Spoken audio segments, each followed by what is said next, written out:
are celebrating 50 episodes of the Business Lockdown today. What a huge moment, achievement. A lot of blood, sweat and tears has gone into to this milestone. And this is a little bit different than what we normally do before an episode. And you'll see by watching and listening to the following episode with Dean Booty that at the end of it, we decided to make this episode our 50th. You'll watch the episode and you'll realise why we wanted this episode to be our 50th. Just a huge episode. Phil, what's your take on the episode we just recorded with Dean? Well, I mean, firstly, 50 episodes. To think that we've achieved that as a community, and the group didn't exist, the show didn't exist, and all those people who we hadn't yet met. How many weeks and months ago, and to get to 50, incredible. But yeah, so Dean Booty, a long-time friend of mine, but it's been difficult to get our calendars to sync and to get him on the show.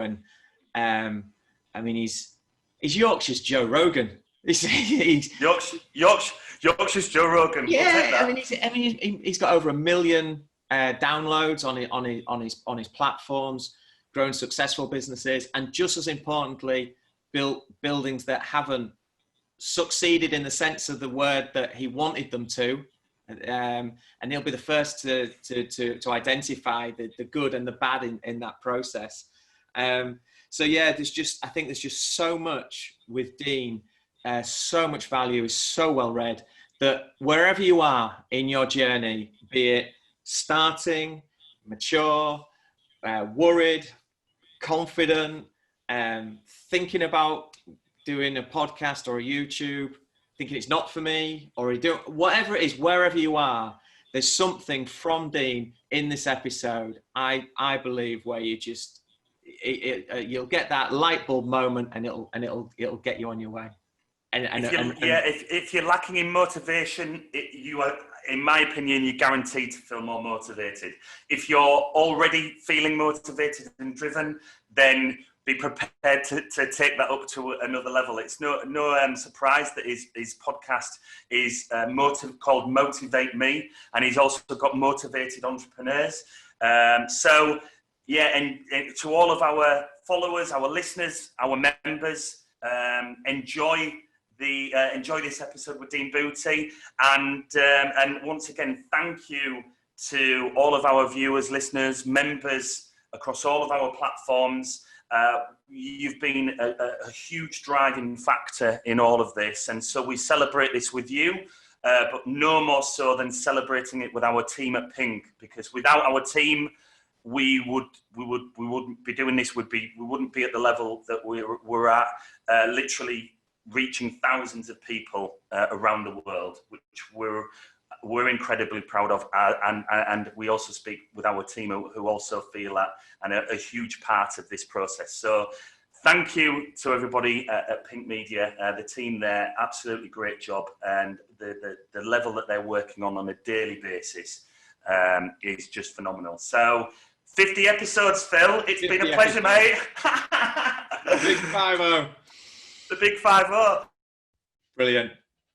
Thanks. 50, once we hit that 100 mark. So thank you, and thank you to you, mate. Thank you to our audience and our team at Pink, and yeah, enjoy episode 50 with Dean Booty.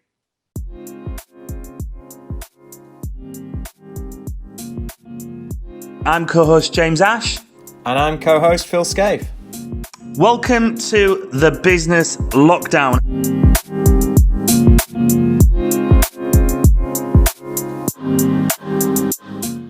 Welcome to today's show, and welcome a really good friend of mine, Dean Booty. Hey guys, thank you very much for having me on. I'm genuinely excited by it. Welcome, Dean. Yeah, we've been very excited about this. It's long overdue as we approach 50 episodes, very close to. So I know, guys. Well done, 50 episodes. That's bloody amazing. Yeah, thank you. Thanks. No, super excited to do this show. So introduction for the listeners. I started to write some notes, and it just went on and on and on. Multiple business owner, creator, podcaster, YouTuber now, amazing dad, so international speaker. I mean, you just go on and on and on. Please do. It's going to be so exciting just to dive around your business background, and where you're heading. Avid learner, reader, it's all there. So exciting. And we all went to the same school. We all went to the same school. We all started at the same place. Longcroft have got a lot to answer for. Absolutely. So let's dive straight in with let's find a starting point. I mean, how did your business journey get going? When did you realize that you weren't going to be employed by someone else? It was your path, it was your journey, and how did that look? Do you know what? I've actually never ever been very good at being told what to do, and so I guess I was never destined to work for anybody. I used to have a car washing company when I was a car washing business when I was maybe 12 years old. I used to car boot. I used to sell lollipops at school. I used to sell ketchups. We used to go out for a family on a Sunday, and I remember sneaking up to the where you got all the ketchups from and just taking a big handful and putting them in my pocket. And then I used to go to school the next day. I used to sell them. And so I don't suppose that I've ever been really good at being an employee. I used to work at McDonald's. I worked there for 6 months. I got 0 stars, but I absolutely loved it because you got free McDonald's every day. But I really enjoy trying to do something different and make money my own way. And it served me well. Well, I've had, obviously you have ups and you have downs all the time, which I'm sure we'll get into. But yeah, I've absolutely loved the journey so far. It's been fantastic. Brilliant. I mean, based on that, because it's funny, isn't it? When you look back and you realise actually there was always something there. But what time did you maybe realise, or was there an opportunity in adult life? Were you working for someone and it was out of frustration, or there was a light bulb moment or an opportunity? When did that happen? What did that look like? Yeah, James, I always remember I was that bad at McDonald's that they always used to make me do a trash walk. So I was basically on the early morning shift. I used to travel like, I think about 13 miles on my TS50, all the way in the freezing cold to open up at 6 o'clock. And they used to send me out in the morning, first thing, and doing a trash walk. And I always remember these nice cars going past to the drive-through. And there was, and I used to think, how the heck am I ever going to do that? How the heck am I ever going to afford something like that? And I kept thinking, surely there's something more to life than picking up litter for like £3 an hour. And don't get me wrong, I enjoyed it because I used to be able to go and see my grandma afterwards, after every shift, and my grandma and granddad. And I didn't know how I was going to get from that point because I was never very good at school. I was dyslexic. And I always thought, you know what? I don't know how I'm going to get there. And I always remember my dad saying to me that as long as he's got these, he'll always be all right. And the problem is that I never really wanted to work with my hands, and I was never really good at working with my hands either. So I thought, well, I genuinely don't know how I'm gonna actually progress to where I want to be, because I've always had big goals, big ambitions. And at that point, seeing those posh cars go past with people at 7 a.m. wearing nice suits and being able to afford McDonald's, and I mean, don't get me wrong, I know affording McDonald's is not massive, but it just seemed like a world away from me. And I think that the reason I got into business, or one of the reasons what really helped me, was I started a betting shop. And that back then, that was the only thing it probably was out of frustration. It was my only thing that I seemed to know better than anybody else, because I wasn't very good at learning. I wasn't very good at school. I wasn't very good at any of these. And I just always had, I put myself under so much pressure, and I seemed to fall into the betting industry. And I got friendly with some bookmakers, and they taught me the ropes. And that's how I eventually first off started my own company with a betting shop. I had a tipping service first of all, and then eventually I got a betting shop, which was my first real business that I got into, which did all right in the end, luckily enough. Yeah. Wow. And the betting shop then, that led on to more businesses? Yeah, so I could see the betting industry was completely changing because everyone was betting on the mobile phones and apps, and I was thinking, holy moly, we're in trouble here if we don't sell. And luckily, it's almost as though the betting shop was a little bit far behind of where they should be, and they didn't realise that that it was going down that direction. And it was only after a game of football where one of the football lads on a Sunday, we always used to find a pub that was closest to a betting shop. And all of a sudden, one of the lads said, well, we don't need to anymore. We can just have a bet on our mobile phone. And my heart sunk because I'm thinking, oh no, if they're starting doing it, I know it's only a small sample size, but it's only a matter of time before everyone else starts doing that. So I literally the next day I made sure that everything was in order in terms of the books and the figures, and I put the betting shop for sale. And luckily, Corals came in with an offer, and I sold to Corals. It was pretty seamless. And then the problem is, I was back to the point where, okay, brilliant. The one thing I was good at in my whole life now has been taken away from me. I've sold it. What am I going to do now? And I didn't know what to do. And me and the wife, we went on holiday, honeymoon to America, and I saw these self-storage facilities prop up everywhere. And I was thinking, there's got to be something in this. There's got to be something in it. So I literally got on my mobile phone and I started Googling self-storage in Beverly. And luckily there was no real self-storages to speak of. There was a couple outside of Beverly, and I thought, right, that's it. It was kind of like the end of the honeymoon. All I was interested in was self-storage containers, and I was looking at how much you can get for price per square foot, and I thought this is fantastic. And literally within 4 months, I found the site, and Beverly 24-hour self-storage was born. So I was in self-storage.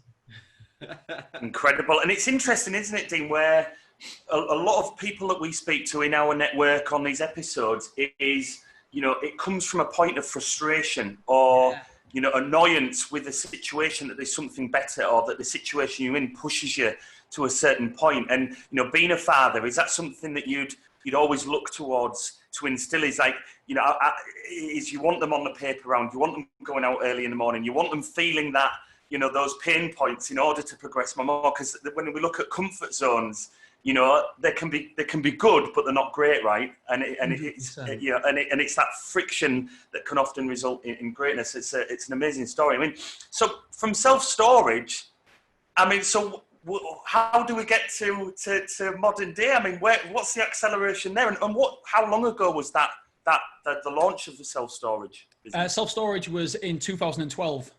We first opened back into 2012, and I know exactly what you're saying, because with kids and stuff, you want them to give the best for them, but also the only way that they can grow is when they're outside the comfort zone. I mean, when I was doing my first speaking engagement, honestly, it ruined my life. It literally ruined my life for the 2 months lead up to it. I was so petrified, but it was an amazing thing. Like my son, he is scared to death of going back to school on Thursday. He's really, really nervous. And you want to take that away from him, you really do. But then he needs that sort of friction in his life, because you can't have good without the bad. And if you're always in the comfort zone, do you know what? You might always be good, but you'll never be great. You'll never be brilliant. So you have to push yourself to get out of that comfort zone. And as uncomfortable as it is, I mean, look at you guys doing this every single morning, for lockdown for a long period. It's outside your comfort zone, but that's where you grow. That's where the magic happens. And in terms of how I went from the storage to where I am now, it gets worse. It gets worse. It don't get better. It goes down. And I nearly lost absolutely everything. So my second child was born, and I was thinking, okay, I've plateaued. The storage is great. We've got 90 units, but the problem is you can only earn so much money because there's only 90 units to rent out.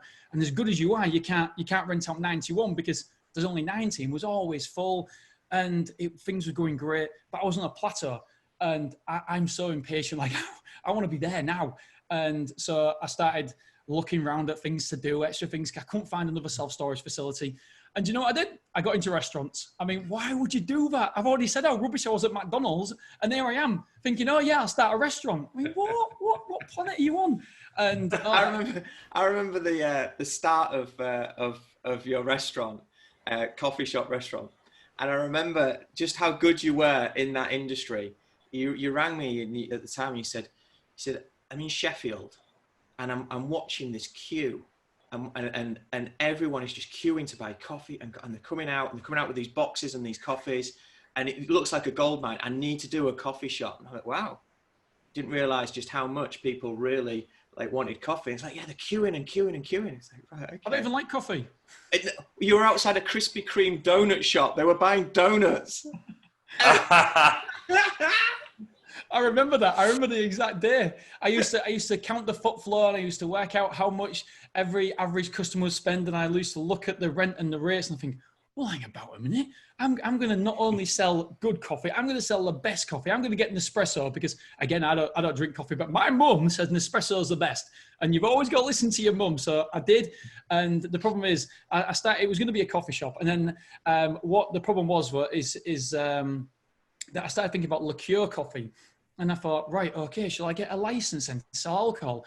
And then I got the license. I'm thinking, well, hang about, I might as well be a bar as well. And if I'm going to be a bar, why don't I have a great chef as well? And all of a sudden, it turned into a cocktail bar, a coffee shop, a tapas bar. It was everything. And the problem with that is every single element that you add to it, the costs go up. Like my chef cost £40,000. I had to get the best chef around. £40,000 a year, and then I had a sous chef, and then I had another chef, and then I had people making cocktails, and I had the list would go on and on and on. And to where, do you know what? It was the worst time of my life. It was horrendous. And I'll be honest with everybody that when my alarm went off, I didn't want to get out of bed. I hated it because I felt safe in my bed. I felt like literally nobody could get me. Nobody could chase me for some money. Nobody could tell me that they're ringing in sick. And we had 24 members of staff, and to manage all them, I thought I was good at managing people, and I'm genuinely not. I'm not at all. And I learned so much. And I remember me and you, Phil, went to a Tony Robbins event, and that literally changed my life because it propelled me from my limited thinking. It just changed everything for me. It opened up to what was possible. And that day, I remember Tony Robbins said, I want you to make 2 big changes, and I want you to think about them while you're here in these 4 days. And 4 days then to be away from my family, it wasn't the money commitment, although I didn't have any money back then because of the coffee shop taking the lot. It was the fact I was 4 days away from my family, and my child had just been born maybe 6 months before that. So I wanted to be at home as much as possible. So 4 days for me, I was dreading going because I didn't want to be away from home that much. And Tony said, I want you to change 2 things in your life. And then I decided that I was going to get rid of a restaurant and I was going to get another self-storage facility. And luckily, we managed to sell the restaurant. It's still open now. AUP's got it. He's doing really, really well. Central 42. And the problem is I'm happy and sad because on one respect, I'm really happy for AUP because he's an absolutely great guy. And number 2, it just compounds how rubbish I was at running it because he's made it work and I couldn't. So I'm like, oh man. But I learned so much from that difficult period. Honestly, everybody thinks that that the bad things in life do you know what? When bad things happen, I actually believe that's when you learn the most, and that when you figure out who you are. And it depends what mentality you have. I believe things happen to me, and although that was the worst period of my life, it was without doubt the best period of my life because I learned the most about myself. I learned the most about what I want to do and who I want to be and where I want to go. And it's not how you handle the good times; it's how you handle the bad times. And I always remember going out with you, Phil, with the wives, and we was in King's Head across the road, and it was a Friday night, and I couldn't even look how busy we were because it just got to me so much. Yeah, and now I use that as fuel because I never, ever, ever want to be in that situation again. And the problem is that I had a successful betting shop, and then I had a successful storage. One, I was always going to be successful at betting because it's the only thing I ever did. So I understood punters. And so that was always going to be a home run. Self-storage, anybody could be successful in self-storage because there was no self-storage in Beverley. So again, I got an elevated position thinking of myself because I thought, I must be good because I've had 2 successful businesses. I can do anything. And you know what? It was really, really humbling, and it was a great experience because it just brought me back down to earth. And I realized now that you're never done learning. You're never done educating yourself because there's always something else to learn. And as soon as you start believing your own hype or believe that you're better than you really are, that's when you're going to come back down to earth with a bump. And I don't mind telling it. I lost like £250,000. Everything I actually built up, I lost it overnight. And the great thing is that we didn't owe anybody any money. So that tells you how bad it was. That to me is a success. The fact that I could afford to pay everybody we owed money to, and nobody out there was out of pocket because of me doing the coffee shop. But not only that, my dad lost some money as well. And it's all right for me to lose money because hopefully I can earn it back. But my dad, he invested in me as well. I mean, he's as bad as I am because he believed in me. I mean, why would you believe in somebody like me who's never run a coffee shop? So he plowed money in as well, and he lost money as well. So that for me was definitely the hardest part of it. But you've framed that now in a very healthy way. It's now a healthy experience to look back on, because I remember at the time it was very difficult for you, and very difficult physically being in that environment, like in the town centre, and talking to people, and people's natural reaction was almost one of sympathy, but you didn't want sympathy. No, you framed it really well, because I remember talking to you once about it, and you actually said to me that it's almost like you're, or I think I said it to you, it was almost like you're on show, because it's not like the self-storage. Nobody knows if I'm doing good or bad. Everybody can see with a coffee shop, because you're right in the center, and when there's nobody in on a Friday night, nobody in on a Saturday night, people know you're struggling. And we had somebody, another local company, and I don't blame them for this. At the time, I was so mad, so upset. And bearing in mind, the shop fit cost me over £300,000 to do. And we had another company who came in and just absolutely lowballed me and said, Dean, this is going to be a very quick conversation. This is in my self-storage. You're either going to accept it or you're going to kick me out. I was like, okay, go on then. And they offered me £50,000 for it. And I was like, 50 grand? Are you joking? No, thank you so much for your offer. And honestly, it broke my heart, because I was like, if that's what people think it's worth. And they actually said, I can see you struggling because nobody's in on a Saturday night. And I'm like, oh, no. Yeah, but I do feel like there's good and bad things happen to everybody in every part of a life. And right now, somebody listening will be going through some bad points, especially with COVID, right, 19 now, and the business will be struggling. But it's how you handle those. There's good times and bad times, because you can take the opinion of it's bad and feel sorry for yourself, but that's not going to help your situation. That's not going to help you. You've got to see what you can learn from it and really educate yourself, and almost look at it from an aerial view and think, okay, what can I take from this situation? What can I learn from this situation? And how can I be better moving forward? And when you ask the right questions, you get the better answers. If you ask wrong questions of yourself, you get terrible answers. So you need to start looking at what you can take away from the situation, rather than feeling sorry for yourself. And don't get me wrong, we all have pity parties every now and again. And me in my bed, when the alarm went off, honestly, there was nobody in the world who felt more sorry for themselves than me. And I had to, because I always call myself the umbrella of a family. If it's raining, I never want the wife to know, the kids to know, because I feel like I'm the umbrella. But in that situation, it is so hard to motivate yourself and to get up. And that's when I realized that, you know what, your mindset and motivation is so important. And if you have your mindset right, you know what, you can accomplish anything, you can do anything, and you can get over anything. But you've got to first of all start with your mindset, I believe. So what motivates you now? What gets, because I want to talk about your routine, but what motivates you to get out of bed? Do you know what? That's a question I always ask people. What's your why? Because I think if your why can really push you forward when you're having difficult times. When my son was 4 years old, he had septicemia, and he was in hospital for 14 nights. And the doctor told us around about day 10 that it wasn't looking good for him, because he wasn't actually taking any of the medication and stuff. And it was a really difficult time. But before that, we knew something was wrong with him, and we took him to Beverley Hospital 3 times on 3 different days, and he got turned away on every single occasion.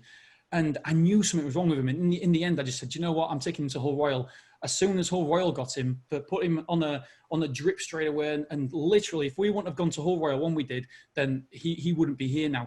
And my why is to make sure that I can, if there's anything ever wrong with my kids, I never want to be in that position again, because it was a worst period of time in my life. I know my wife's life. And so I want to make sure that we've got the ability that if anything is ever wrong with our kids, anything ever wrong with my wife or me, that we can literally get the world's best doctor. You know, that's the aim, to have the world's best doctors, to make sure that I'm not in that situation. I felt like almost like I was disrespected, because I was like a young dad, just being oversensitive. No, he's fine. but you know your son, you know him yourself, and I knew there was something more wrong with him, but nobody would listen. No, I couldn't get anybody's attention. And the thing is, money gives you attention, and the more that's why I want to earn as much as possible. And by the way, I want to do good with the money as well. And I want to make sure that we help people on the way, and anything that we do, I want to do it the best of our ability to make sure the customers get the best value.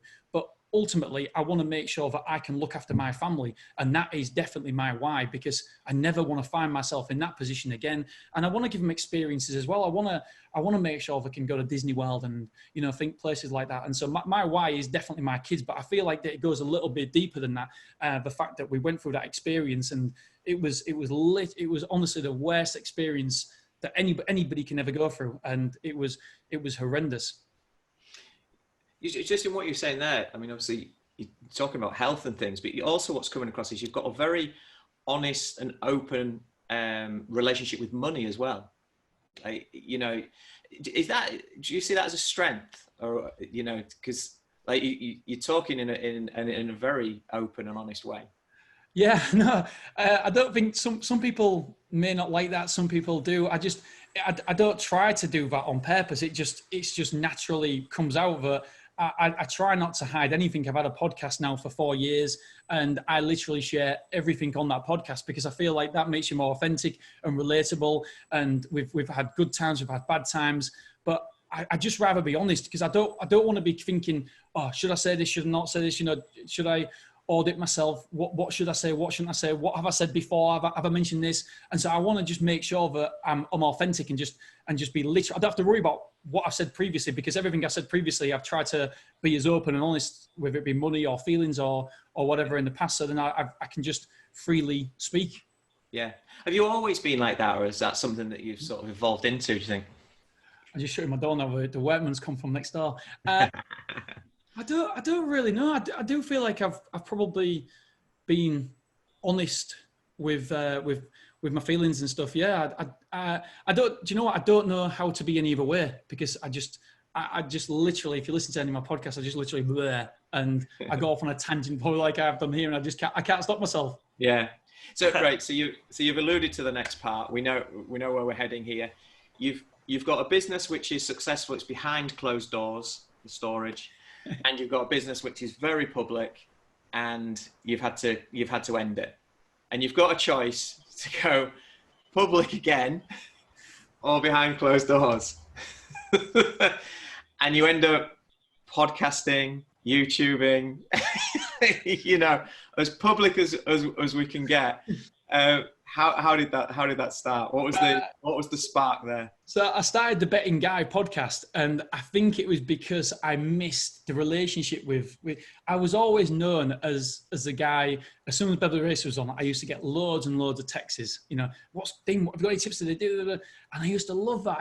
And it's, do you know what? It's significance. Tony Robbins says about your basic needs, and I probably do need significance, and that was a way to give me significance, was the fact that people knew me as the betting guy and the person who you could ask for horse racing tips for. And don't get me wrong, there wasn't very good, but I used to love the fact that people used to come to me for them. And so I kind of missed that significance and having that relationship with the betting industry. And as good as self-storage was, because by then I had 2 self-storage facilities.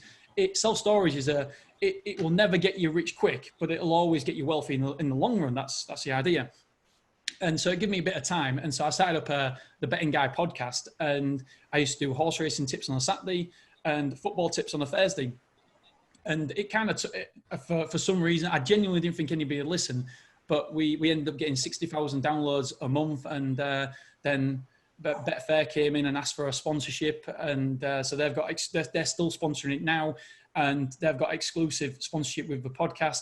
And yeah, I love that. It's nearly been 3 years now, and the journey's coming to an end. I just decided actually yesterday that I wouldn't be renewing with Betfair again, because it's kind of the gambling and the betting. It's not me anymore. It was me 5-6 years ago, but if I'm honest, I don't even look at the horses anymore, and I find it a struggle and a pain to get up on a Saturday morning and look at horses. I know, poor kid, he's got to look at the horses to do a podcast, but it's not me anymore. I'd rather be in the back garden with the kids, playing with the kids and stuff, and I don't want to be that person who does something for money. And we do get a nice sponsorship from Betfair, but it's the old me, and I don't have a passion for it. And I want to, everything I do, I want to have a passion for. And so I haven't officially give notice with Betfair yet, but I have give the podcast over to somebody else yesterday. I said, look, at the end of this football season, then you can literally have it for no money, but just because I know you'll do a good job with the audience we've got. And then I started hacking self-storage because, again, probably down to the significance part of it. And that it doesn't get many listeners at all because it's a very, very niche. It's the only self-storage podcast in the UK. But the idea, like I was saying to James before, the idea of a podcast isn't to make money whatsoever. It's because I get to knock on the doors of the world's best operators in the self-storage industry, and I get to learn directly from them. I get to ask them questions that if I'd have just emailed them or rang them up and said, look, can I ask you this? They would never talk to me. And so with podcasting, it really gives you that. It's like a secret key to a door. It unlocks it, and you can ask these guys any questions you like. And I can genuinely say that has changed my business. It's changed the self-storage business because of the ways we do it. I'm designing a playbook now for our self-storage facility, and ultimately, you're standing on the shoulders of giants. Everything that I learn is being passed on from somebody else that I've learned from, and that's allowed me then to speak in Vegas. I got invited to speak in Vegas, and I was like, when they invited me, my first initial thought was, thanks very much, but no way am I speaking in Vegas. And I'm so glad I did, because it was a horrible experience, but it was really enjoyable after the fact, not before it. Do you know what? I was speaking at 9 a.m. and I had 2 beers in my hotel room at 7:30 because I was that nervous. My wife was like, "What are you doing?" Because I'm having a drink. You're in Vegas, right? So yeah, I was all right. Yeah, and then recently I've set up Motivated Entrepreneurs just because I love talking. I learn. I maybe read 2 books a week and listen to endless podcasts, and I like to take notes. And again, the reason I've done this is this. It all started because I'm a bit of a worrier, and I always thought, do you know what? The worst thing for me would be that all this educating myself that I've done over the years, that if I couldn't help my sons, because I've got 1 6 now and 1 4, what happens if I pass away before that I can pass on this information to them? And that for me is my worst nightmare, because I feel like that I've had a lot of downs and I've had ups as well. But if I can pass on my teachings, my learnings, and just takeaways, and if it can help their life just one little bit, then why not? So I started a private YouTube channel for him called Zach and Kai TV. And then I thought, well, why don't I just do it, make it public and share it with everybody?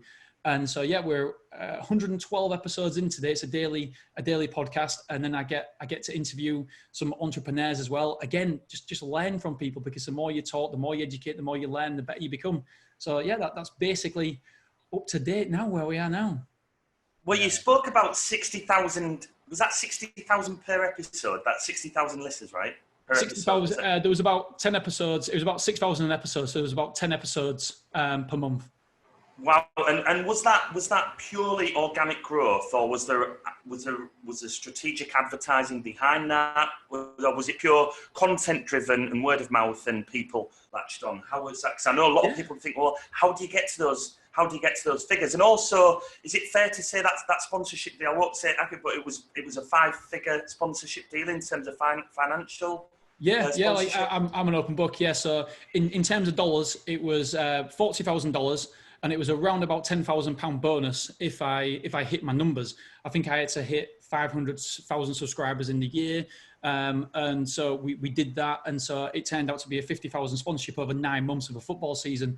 And in terms of organic growth, yeah, it was just organic. It was me just pressing record. I never edited anything, and I just was trying to be me. And I feel like in the first year we did quite well with the bets. We did okay, and I had a Twitter account. But do you know what? That one of the reasons why I kind of lost love with it is because when you do get that kind of growth and that kind of followers, that when you do have a losing bet, even though I always say, look, treat this as an entertainment. You don't go mad at the person who takes your money at the cinema if you don't get your money back at the end. So treat betting as entertainment, because most people, 98% of the population, will lose money gambling. And never ever put on more than you can afford to lose. And as soon as you feel bad about losing the bet, then that means you're gambling with more than money. You're gambling with your emotions, and you should never ever gamble with your emotions, because it's worth much more than money. Because if you gamble and you lose, and then you have a fight with your missus, you have a fight with your kids or whatever, or your best friend or whatever it may be, you're actually, the cost there is so much more than the money. So never ever put on more than you can afford to lose. And no matter how many times I used to say that to people, I used to get some horrific emails from people who had lost. And I remember sharing one with you, Phil, and this guy just I remember that one. Yeah, I remember that email. You know what? I've wanted to delete it so many times, but Phil said, keep it, and then one day you'll be able to read it again. And I genuinely haven't read it again yet, because he upset me so much. He proper went into my character, and you think you're this funny guy, well, you're not. And I'm like, I'm not trying to be funny, mate, honestly. And he started calling me a bad dad. And I'm like, why am I a bad dad? I just do a podcast.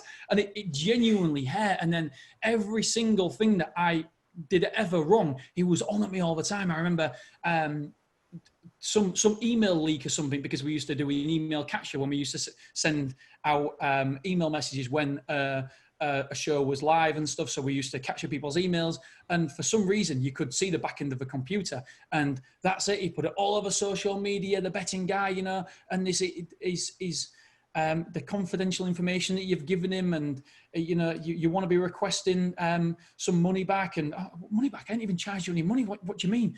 And he got in touch with GDPR, and luckily we had done nothing wrong whatsoever.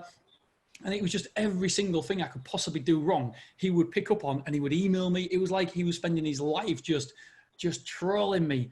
And yeah, I've got to say that you shouldn't let people like that ruin your how much you love something. But I feel like it was declining anyway. But people like that, definitely in that sort of industry. And by the way, it's again like the 95%. 95% of the people are absolutely amazing. I used to get gifts in the post.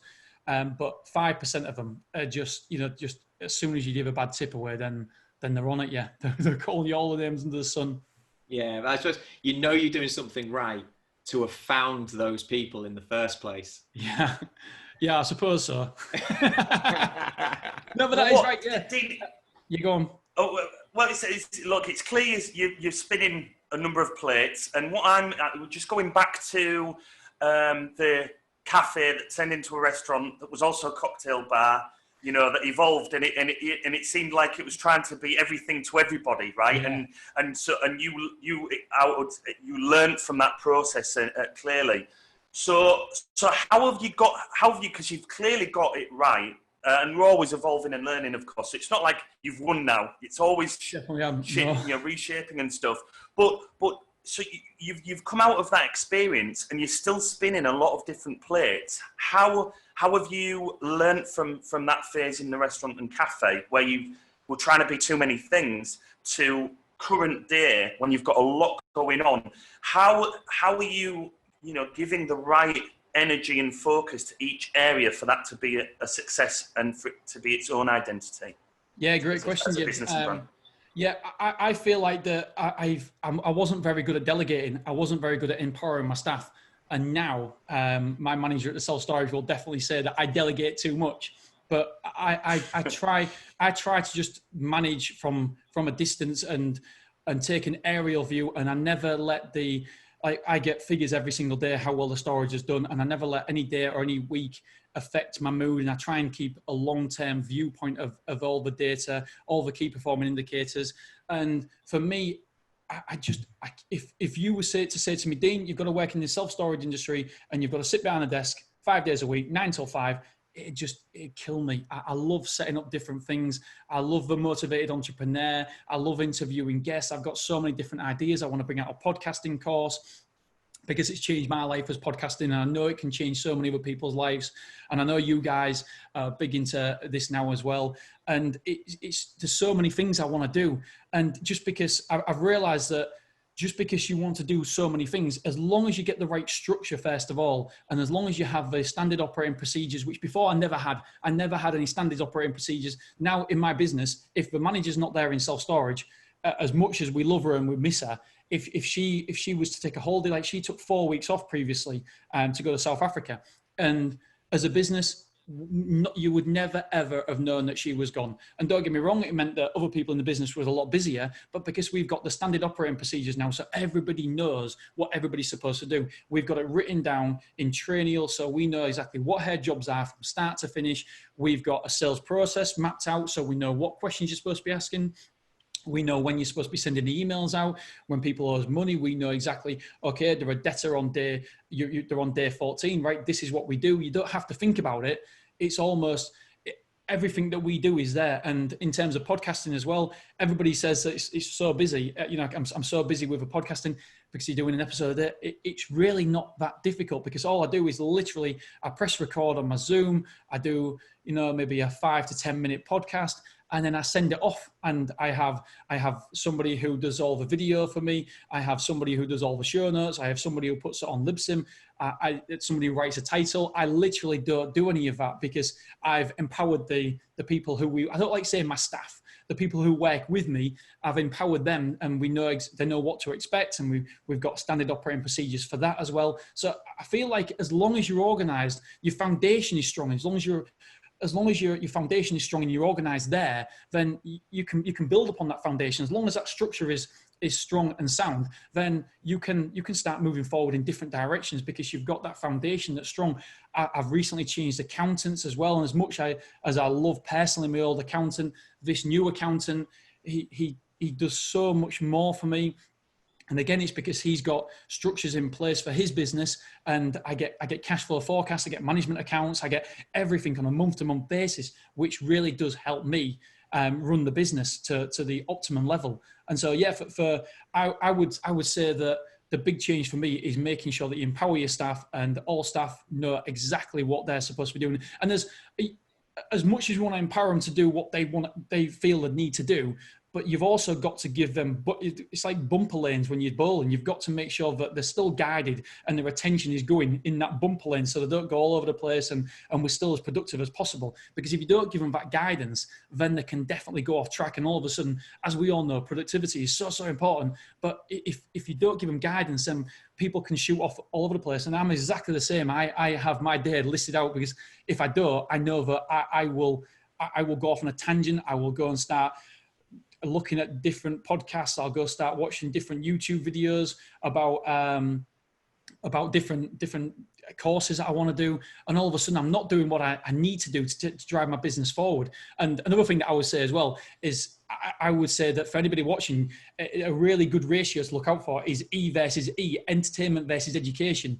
And this is from Brian Tracy, and he says that if your entertainment is over your education, then you need to flip it upside down. You need to make sure that you are watching more or taking in more education than you are entertainment. So whether it be Netflix or whatever, just dial that down just half an hour and just educate yourself an extra half an hour. And the compound effect will make a massive difference over time. So I love making sure that my entertainment is much more than my education is much more than my entertainment.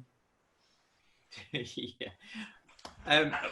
On that, Dean, like, we ask a few of these questions to the guests, and it stems from conversations that we've had. And the hardest thing I'm going to ask you is, because I just want one, give us a book or a podcast or an audio or something. Give us something that you would. Can we have one book and one book, one podcast, one YouTube? Can we do that one? Because it's funny, because before you came on the call, Dean, Phil and I were talking about how I'm more like video. I'll be watching YouTube stuff and enjoy that process with the algorithms where it puts you onto something similar, and Phil's more audio route, and so we send stuff each way like that. So yeah, if we're gonna go a book route, have you got a YouTube I've just done a book review. I try to do a book review every Saturday, and I've just I know Phil loves this guy as well, Dave Maxwell, Start From Zero. It's an incredible book. After reading my notes on it again yesterday, I was just thinking, what a book for anybody. It doesn't matter what part of business you're in. I know it says start from zero, but he is such a great coach.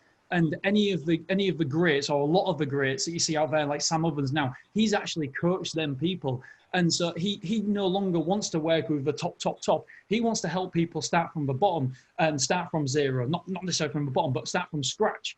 And I was telling my sister about it, and I was saying, look, you've got to watch this guy, because even if you're a seasoned entrepreneur, you can get so much out of him, because the nuggets are there. And if you're starting from scratch, starting from zero, then again, he is somebody you need to listen to. And that book is absolutely phenomenal. And it's all about your customer, what result do they want, and what mechanism are you going to do to get them there. And it's a fantastic book. So I would definitely recommend that.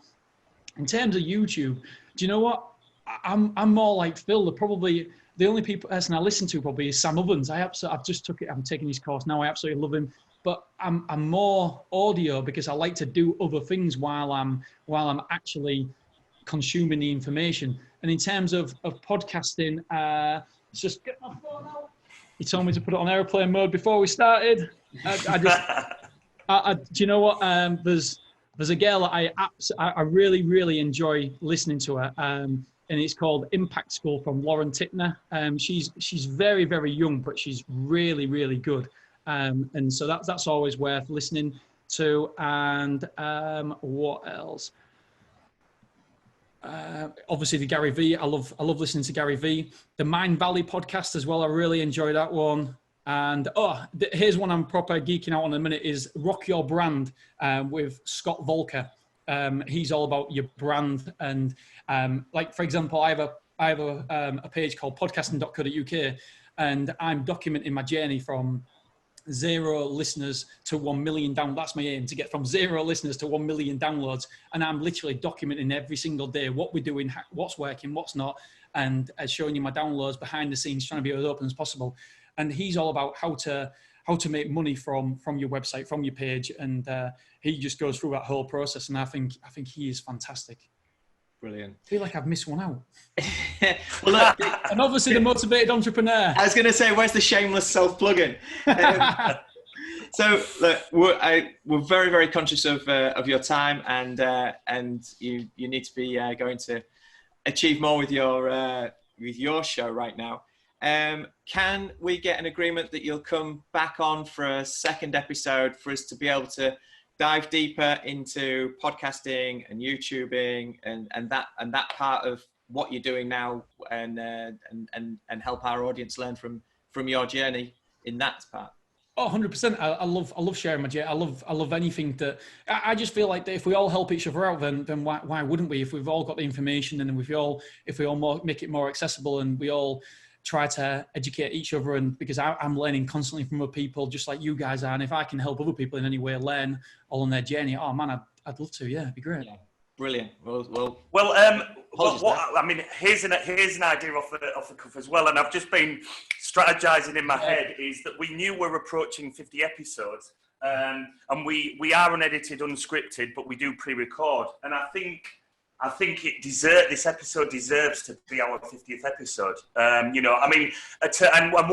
already thinking that the amount of we're going through, and I'm just thinking that's amazing micro content. That's an amazing clip. That's awesome for our audience. So I think in it being our 50th episode, we can really not only celebrate that, but the amount of micro content and value that you've discussed and openly shared with us and for our audience will make such an amazing week of focus. For yourself, for us, and I just think the amount of positivity that we've generated, in this show, and you gifting us your time to come on, I think that certainly seems like just the right fit. So we're 50 episodes in, guys. There we go. Like a surprise party all of a sudden. But I mean, your energy, your enthusiasm, your drive is infectious. I mean, it's just incredible. And if you're not told that on an hourly basis, then I think it's criminal, because you are a true inspiration, mate. A true inspiration, and you can't help but feel better by being in your presence and by being around you. And it's no wonder that you continue to experience success in what you do, and to have had you on our show and to still be connecting with you as we move forward is an absolute pleasure. So not only thank you from a personal point, but also for our audience as well, because we started these to connect with as many people as possible, to offer as much value to as many people around the world. And when we get someone like yourself on, who's just throwing so much at the episode and our audience, It's an absolute pleasure, mate. So thank you mate, so much for being on. Where can... I really appreciate it. You know what? I was thinking, oh my God, look at the time. Bloody hell, what have I been saying? Have I been going on too much? I think I've been talking a lot. And I've been sat there thinking, you idiot. What have you said? I've just gone, bleh. And I'm thinking, oh man, what must people think of me now? Oh no. It's so natural. I do appreciate it. And isn't that the thing, Dinging, as well, is something important to take away for people who are who have started podcasts or starting putting out content or holding off doing so because of what people might think. And here you are with thousands of listeners, thousands of downloads, thousands of pounds worth of sponsorship, generating revenue, and you're still thinking like that. But the difference is you've gone for it and you've done it and you've taken action and you continue to take action.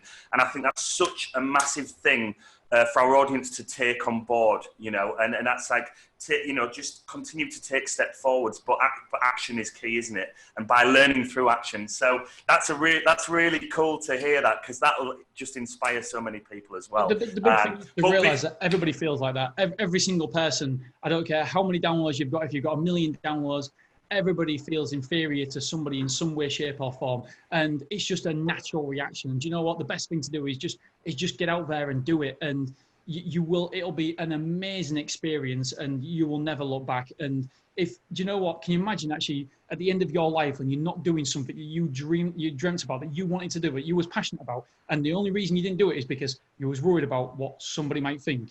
It crushed your heart. Yeah, absolutely. Absolutely. Well, where can people find you across with all your plates spinning? Where can people be directed to? Well, I'm on LinkedIn. Just search Dean Booty. I'm on there. You can email me deanbooty@icloud.com. I am on Facebook. The only problem is on Facebook, I'm called Dino, because when I was playing football when I was 16 and 15, I thought Dino was a real cool name. And it's Dino Booty on Facebook, and that's for whatever reason, Facebook will not allow me to change that damn name, which is it's a bit of a pest. But yeah, so that's where you can find me, and podcasting.co.uk, and you can go to Motivated Entrepreneurs as well on all the platforms for podcasting. You can check out the daily episode. Dino. Awesome. Dino. Well, we'll look forward to having you back on again in hopefully the not too distant future, and no doubt there'll be passionate updates. If we were to do that next week, I'm sure you'd have loads of passionate updates. Let alone if we get you on fortunate to have you on in the next month. So thank you so much for joining us. It's been amazing to speak with you, Dean. Yeah, thanks, Dean. Welcome, guys. Love it. Thank you very much for having me. Cheers. Much appreciated. Thank you.